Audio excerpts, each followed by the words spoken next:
Sheikh Salim Bossa amyuka akulira sharia ku kitebe ky'obuyisiraamu ekya Old Kampala ng'ayambibwako omuwandiisi wa sharia Sheikh Swaibu Mpaaso afulumizza enteekateeka z'okusala Eid Aduha ey'okusala ebisolo ey'okubeerawo nga 16 ku Sande eno ng'okusala kwa kutandika ku ssaawa 2 ez'okumakya era Mufti wa Uganda Sheikh Shaban Mubajje yasuubirwa okukulemberamu okusala kuno.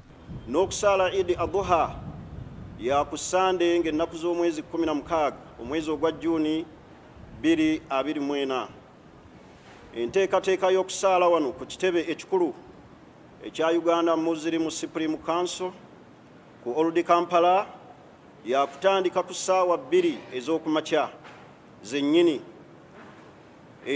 era mbajjukiza ejja kukulembera ow'ekitiibwa Sheikh Dr. Shaban Ramadhan Mubajje Mufti wa Uganda. Ono alaze obukulu bw'okusaala Eid Aduha ng'onaakuutidde abasiraamu okusala ebisolo n'okugabira abantu abatalina basobole okwenogera empeera okuva eri Allah.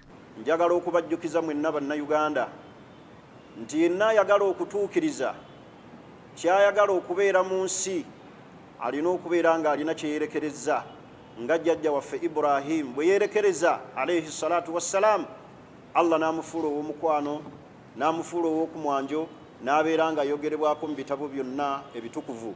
Ono wabula avumiridde ebikolwa ebikyamu ebikyase ennyo mu ggwanga ensangi zino omuli okusaddaaka abantu olw'okufuna obugagga n'emize emirala mingi nnyo. Kale bannaffe